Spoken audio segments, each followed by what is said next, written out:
The Galactic Tribunal had existed for 11,000 years.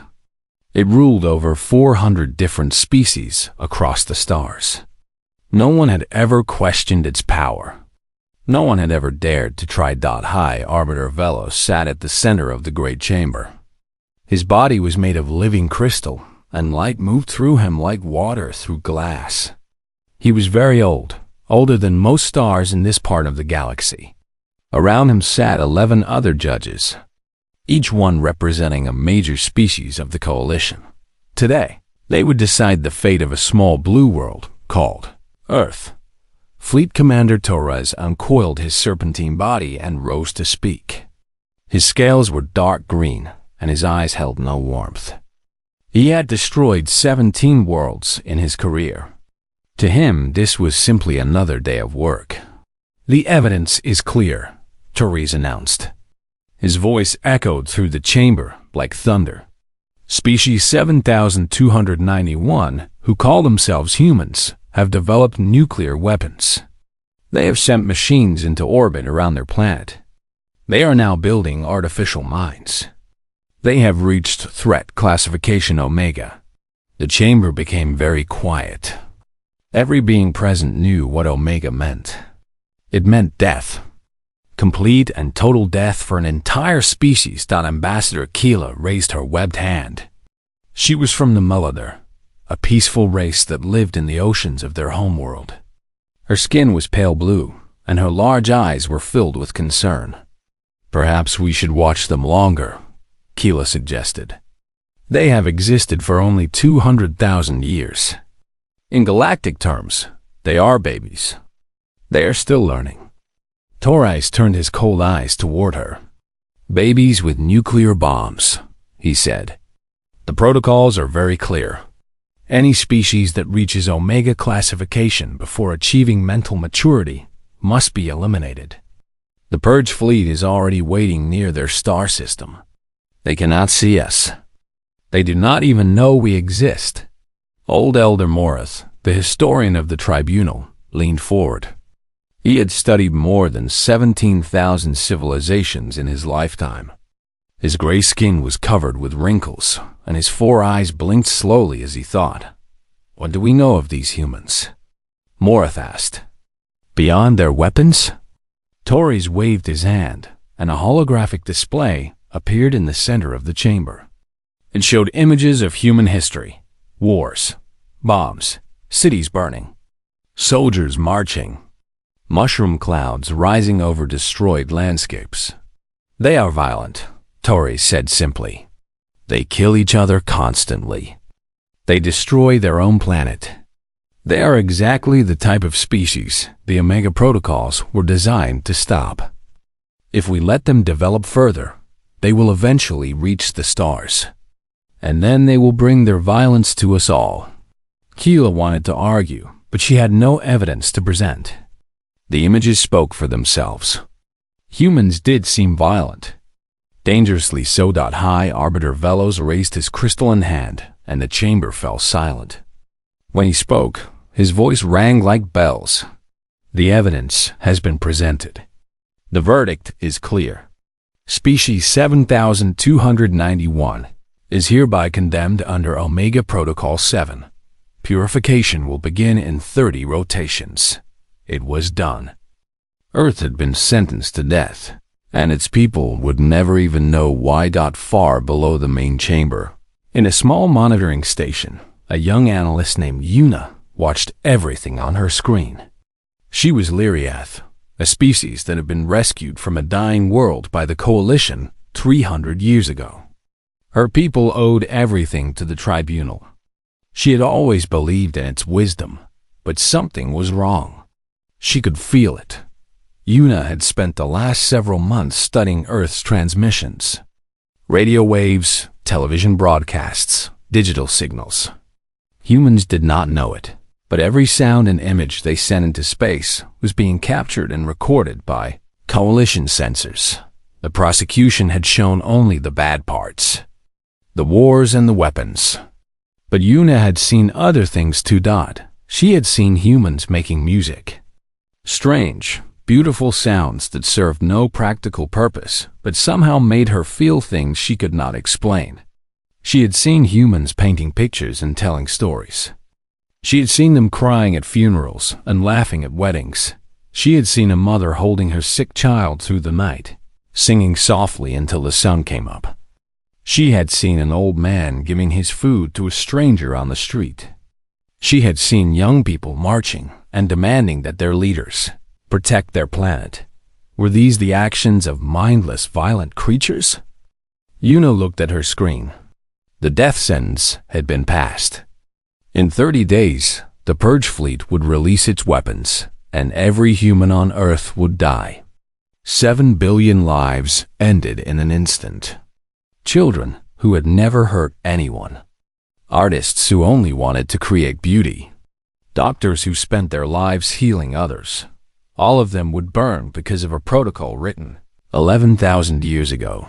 Yuna's hands trembled over her console. What she was thinking about doing was treason. If she was caught, she would be executed. Her family would be shamed. Everything she had worked for would be destroyed. But she kept thinking about that mother singing to her sick child. She kept thinking about the old man sharing his food. She kept thinking about all those humans who had no idea that death was coming for them from the stars. Could she really do nothing? Yuna took a deep breath. Then she began to download every piece of data she had collected about Earth. Every song. Every story. Every small moment of kindness and love. And then she did something that no coalition citizen had ever done before. She prepared to warn the humans. She did not know if it would make any difference. She did not know if humans could even understand her message. But she had to try. Because somewhere deep inside her, in a place that protocols and procedures could not reach, she believed that a species capable of such beautiful music deserved a chance to survive, that the countdown had begun. 30 days until the end of the world. And one young analyst had just committed the greatest act of treason in galactic history. Dr. Taiho Park had spent 17 years listening to silence. Every night, he sat alone in the SETI Institute, surrounded by computers and radio equipment. He searched the stars for any sign of intelligent life. His colleagues had given up long ago. His wife had left him 5 years back, tired of being married to a man who spent more time with machines than with her. His funding was always about to be cut, but Taiho never stopped believing. Somewhere out there, he was certain, someone was trying to talk to them. On a quiet Tuesday evening, the silence finally ended. The signal came at exactly 11:47 p.m. Taiho almost missed it. He was drinking cold coffee and fighting to stay awake when his computer started making sounds he had never heard before. He spilled his coffee all over his desk as he rushed to check the readings. The signal was clear and structured. It followed mathematical patterns. It was obviously artificial, and it was aimed directly at Earth. Taiho's heart was beating so fast he thought it might explode. His hands were shaking as he recorded the data. This was it. This was the moment he had waited his entire life for. And as he began to analyze the signal, his excitement turned to fear. The message contained coordinates. Earth's coordinates. And a countdown. 20-8 days. 12 hours later, Taiho was sitting in a secure government facility in Seoul. Armed guards stood at every door. Officials from 12 different countries were connected by video screens on the walls. Beside him sat Dr. Ji-yeon Wang, a linguist from Seoul National University, who specialized in decoding unknown languages. General Do-han Lee stood at the front of the room. He was a tall man with gray hair and tired eyes. He had commanded soldiers in 2 wars, but nothing in his experience had prepared him for this. What does the message say? The general asked. Yeon took a deep breath. She had worked through the night to decode the transmission, and her eyes were red from lack of sleep. But her voice was steady when she spoke. The message is written in mathematics, she explained. Prime numbers, geometric shapes, universal concepts. Whoever sent this wanted to make sure we could understand. She paused and looked around the room. They also sent back millions of hours of our own transmissions. Radio waves, television broadcasts. They have been watching us for a very long time. What is the message? General Lee asked again. Jian pulled up her translation on the main screen. The room fell completely silent as everyone read the words. Species Earth designated for removal. Threat assessment. Omega. Tribunal verdict final. One opportunity remains. Respond with proof of worth. Frequency attached. Proof of worth? A Russian official demanded through the video screen. What does this mean? It means they want us to convince them not to kill us, Taiho said quietly. The room erupted in chaos. Everyone started talking at once. Some demanded military options. Others suggested evacuation plans that everyone knew were impossible. A few simply sat in stunned silence, unable to accept what was happening. General Lee raised his hand, and the room slowly became quiet again. Do we have any way to fight back? He asked. Taiho shook his head. We do not even know where they are. And any species that can travel between stars would have weapons we cannot imagine. Fighting is not an option. Then, what do we do? Taiho had been thinking about this all night. The aliens had sent back humanity's own transmissions. They had seen everything. The wars, the violence, the worst moments of human history. They had watched it all and decided that humans were too dangerous to live. But they had also seen something else. They had seen music and art and stories. They had seen love and sacrifice and hope. And they had left the door open, just a little bit. They had asked for proof of worth. They know the worst of us, Taiho said slowly. They have seen every war, every bomb, every terrible thing we have ever done. But they gave us a chance to respond. Why would they do that if they only wanted to destroy us? You think they want to be convinced? Jian asked. I think someone out there wants to give us a chance. And I think we need to take it. How? General Lee asked. Taiho stood up and walked to the screen. We show them who we really are. Not just the wars and the weapons. Everything. The good and the bad. The truth. You want to send them more videos of ourselves? I want to send them us, Taiho said. Real people. Real stories. Real moments of humanity at its best and its worst. I want them to see that we are not just statistics or threat assessments. We are people. We love and we hope and we dream. We make terrible mistakes, but we also do beautiful things. The room was quiet for a long moment. Then Jian spoke. He is right. If they wanted to destroy us without question, they would not have sent this message. They would have just done it. Someone out there is willing to listen. We need to give them something worth hearing. General Lee looked around the room at the faces on the screens. Leaders from every major nation, all of them facing the same impossible choice. Begin preparations, he said finally.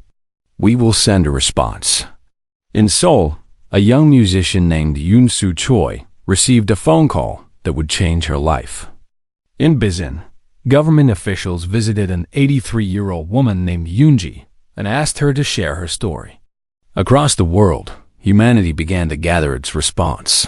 Not weapons, not threats, not begging for mercy, not just the truth about who they were. 20-6 days remained. Yuna had been hiding for 12 days. After sending her warning to Earth. She had fled the monitoring station and smuggled herself onto a cargo ship, heading for the outer colonies. Every moment, she expected guards to break down her door and drag her away for execution. Every time the ship shook or made an unexpected sound, her heart jumped into her throat. But she was still free. And more importantly, her message had reached Earth. She had watched the humans receive it. She had watched them begin to prepare their response. Now, hiding in a dark cargo hold surrounded by crates of food supplies, she monitored the tribunal's reaction to what the humans had sent back. "What is this?" High Arbiter Velos demanded. His crystalline body was pulsing with confusion and agitation. The humans had not done what everyone expected. They had not sent threats or weapons designs. They had not begged for their lives or offered to surrender. They had not even tried to run or hide. Instead, they had sent stories. 10,000 years of human civilization compressed into a single massive transmission. And unlike the prosecution's carefully selected images of war and violence, this was everything. The complete truth of human existence. Yuna watched from her hiding place as the tribunal members experienced humanity for the first time. They saw the wars, yes. The Holocaust and the atomic bombs and the genocides. They saw humans at their absolute worst, killing each other for land and resources and ideas. They saw the destruction of forests and the pollution of oceans, but they also saw the treaties that ended those wars. They saw the courts that tried war criminals and the monuments built so people would never forget. They saw the scientists working to clean the oceans and the activists planting new forests. They saw a young Korean woman named Yoon-soo sitting at a piano, playing a piece of music she had composed herself. The notes floated through the tribunal chamber, strange and beautiful, unlike anything the aliens had ever heard. The music had no purpose. It did not help humans survive or fight or reproduce. It existed only because someone thought it was beautiful. Several tribunal members found themselves unable to look away. They saw an old woman named Yoonji, sitting in a small house in Bizen, surrounded by her grandchildren. She was telling them about her life, about surviving war as a child, about losing her parents and her home, about rebuilding everything from nothing and becoming a teacher, about spending 50 years helping children learn to read and write.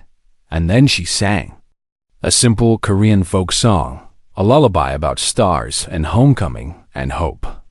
Her voice was old and cracked, but somehow that made it more beautiful, not less. Elder Morith, the ancient historian, was the first to speak after 3 full days of silence. "I have studied 17,000 civilizations," he said slowly. "I have watched species rise and fall across the galaxy. None of them have ever responded to an Omega verdict like this. It changes nothing," Fleet Commander Torres insisted. His scales had turned a darker shade of green, a sign of anger in his species. "The protocols are clear. The humans are dangerous. The protocols exist to protect the galaxy from violent species that cannot control themselves," Morith replied. "Tell me, Commander, does this transmission come from beings who cannot control themselves?" The display showed a human doctor in a white coat, working through the night to save a child she had never met. It showed volunteers carrying food to strangers after a natural disaster. It showed a young man jumping into a frozen river to save a drowning dog. "They are still violent," Torres argued. "Their history proves this." "Their history proves they struggle," Ambassador Keela interrupted. Her large eyes were wet with tears. "As all species struggle. My people, the Melidor, nearly destroyed ourselves in the water wars before we found peace. The Scythians hunted 3 species to extinction before they learned wisdom. Even your own people, Commander. Did the Vorish not burn entire worlds in your distant past?" Torres said nothing. "Every species capable of reaching the stars has a violent history," Morith continued. "The question is not whether they have done terrible things. The question is whether they are capable of growth, whether they can become better." He pointed to the display where the transmission showed something new.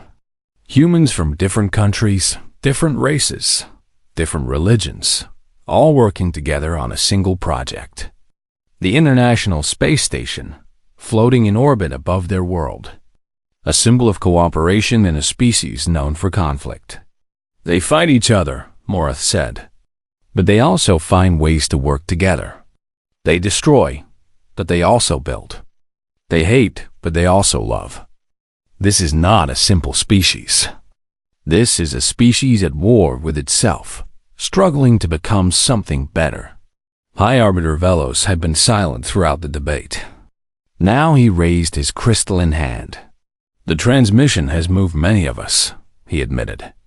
But the Purge fleet is already in position. Commander Ran has his orders. Unless we formally overturn the verdict, the execution will proceed as planned. Then we must vote again, Keela said. The protocols do not allow for a second vote. Torais countered. The protocols were written by beings who never imagined this situation, Morris said. They never considered that a condemned species might respond with music instead of weapons.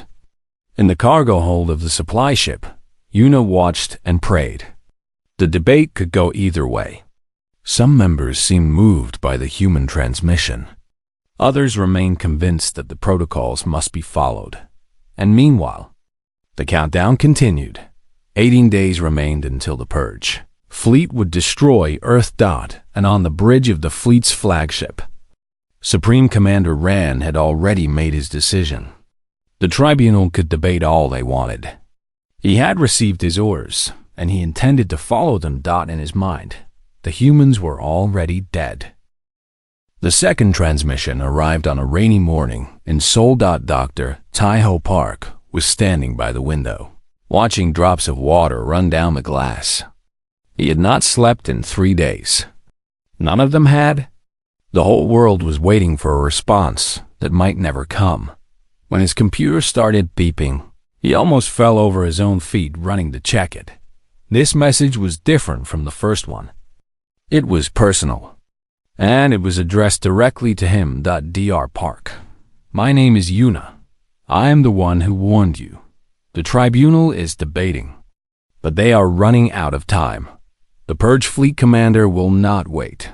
He will follow his original orders. You have 14 days. I am sending everything I know. The data that followed made Taio's heart sink and soar at the same time. The alien who had warned them was named Una. She had risked everything to give humanity a chance. Now she was a fugitive, hiding somewhere in space, still trying to help them. She had sent detailed information about the Purge fleet, their location, their weapons, their numbers, and most importantly, their weakness. General Lee studied the data with wide eyes. Their ships are designed to destroy planets, he said. They are not built for actual combat. If we could somehow launch a surprise attack... No, Taiho interrupted. Everyone in the room turned to look at him. No?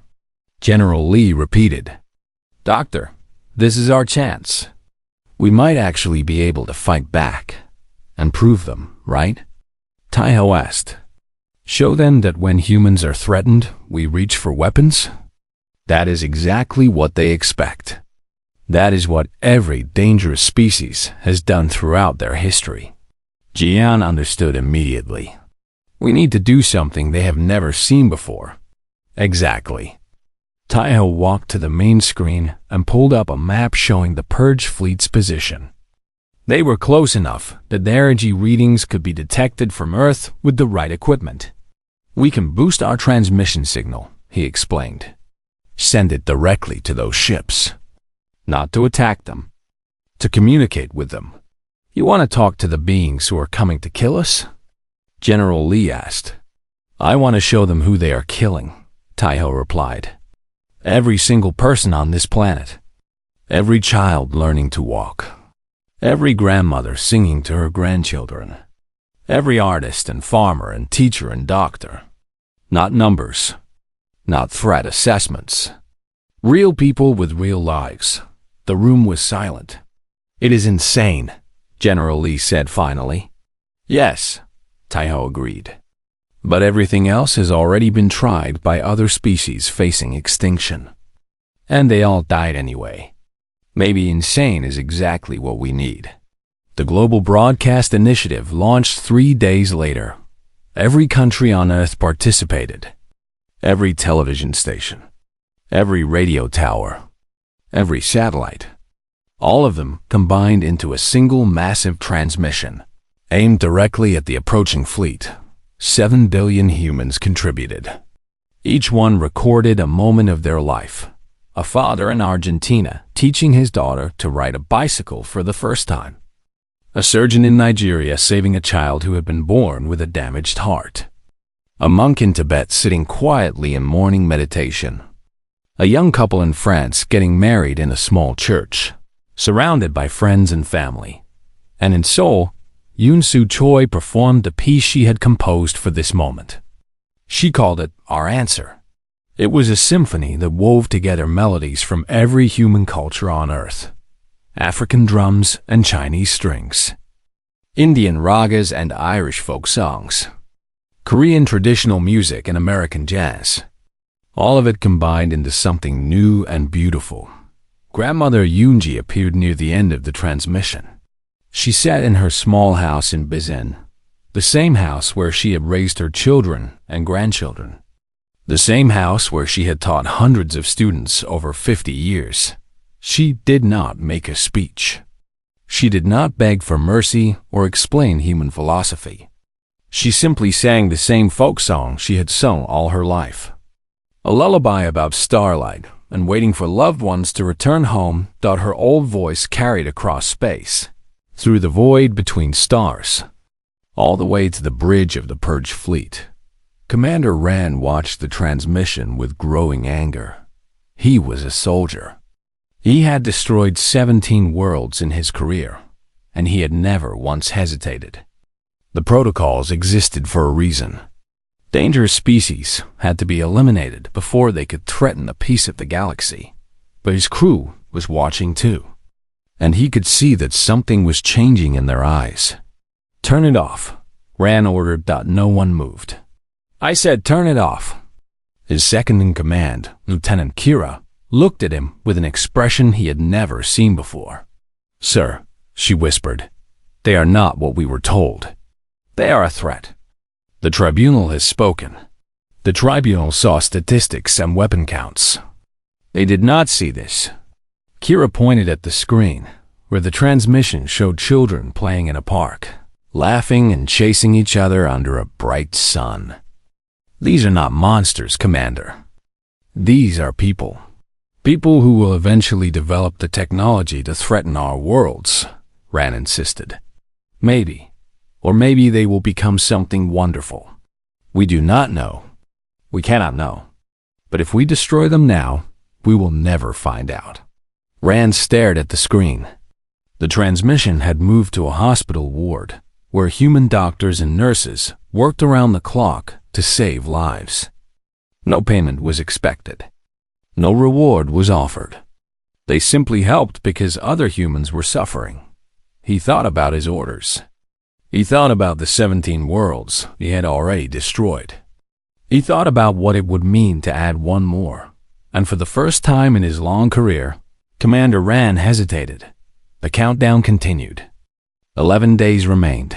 On Earth, 7 billion humans waited and hoped and prayed in whatever way they knew how. And in the darkness of space, a fleet of world-killing ships hung motionless. Their commander frozen by a choice he had never expected to face. The Purge fleet did not move. 3 days past the scheduled destruction date, the ships still hung in space like silent ghosts. Their weapons remained powered down. Their crews waited for orders that never came. Commander Ran sat alone in his quarters, staring at a screen that played the same images over and over again. The grandmother singing, the children laughing, the doctors healing, the artists creating. A species that should have been simple to destroy, but turned out to be anything but simple. One image haunted him more than any other. A young Korean mother holding her sick child through the night, singing softly, never stopping, never giving up hope. It reminded him of something from his own childhood, something he had tried very hard to forget.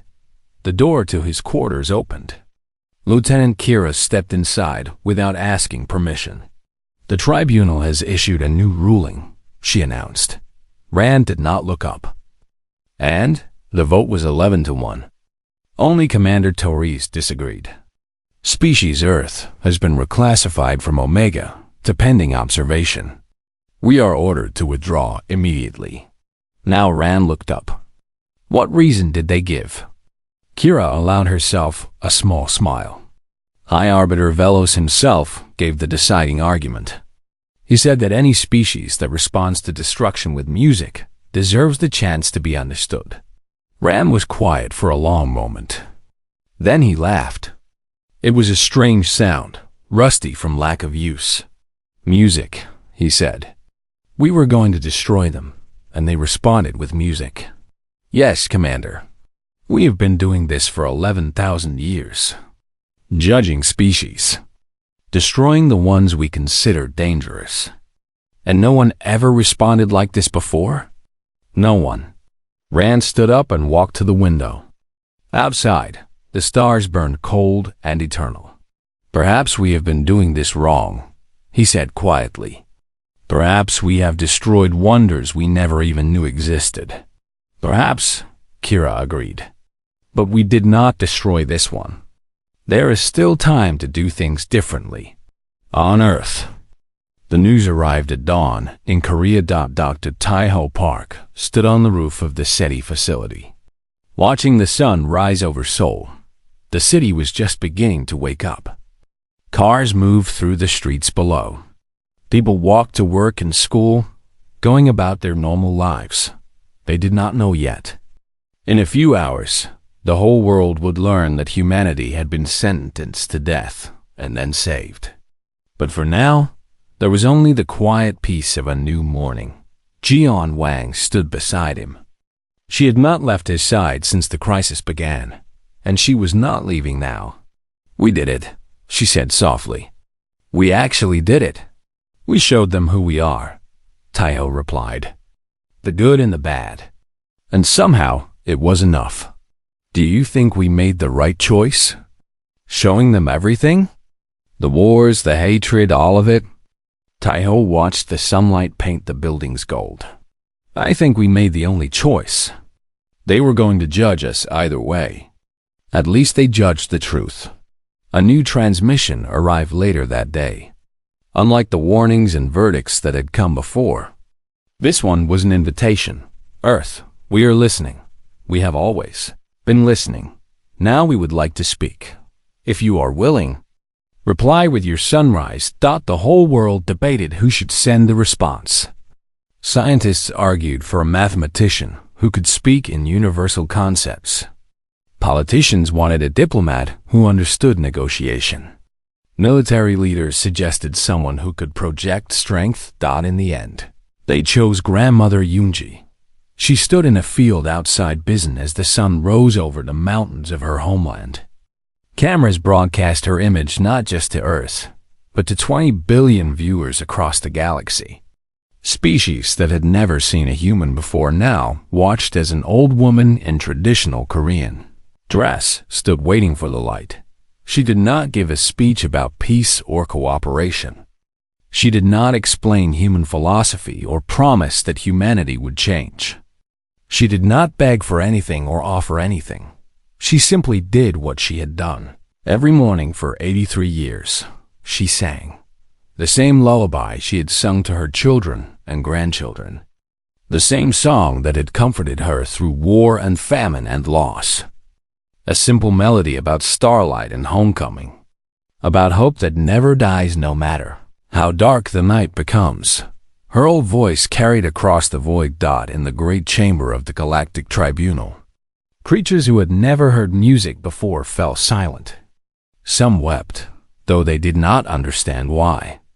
Others found themselves humming along to a melody they had never heard, as if it had always existed somewhere deep inside them.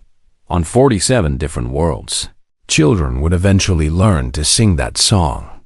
They would not understand all the words, but they would understand the feeling, hope, love, the belief that no matter how far you travel, there is always a home waiting for you somewhere. 5 years after the encounter, The first galactic ambassador arrived on Earth. Specialist Yuna, now Ambassador Yuna, stepped off her shovel and soul. She had spent years in hiding, then years more working to build a bridge between Earth and the Coalition. Now she stood in the city she had watched from so far away, breathing air she had never tasted, meeting the people she had risked everything to save. Dr. Taiho Park was there to greet her. He looked older now, his hair turning gray, but his eyes still held the same light she had seen in the transmissions. "Your grandmother's song," Yuna said in carefully practiced Korean, "is now taught to children on 47 worlds. They do not know what all the words mean yet, but they are learning." Taiho smiled. That is how it starts. One song, one story, one moment of connection.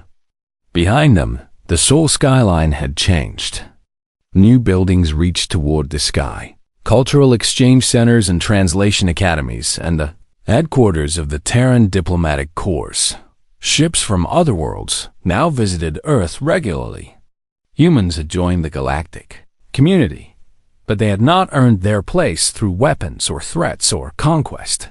They had earned it the same way they had survived every crisis in their history, by refusing to give up hope, by choosing connection over violence, by singing in the darkness even when no one was listening. And now, finally, the galaxy was listening.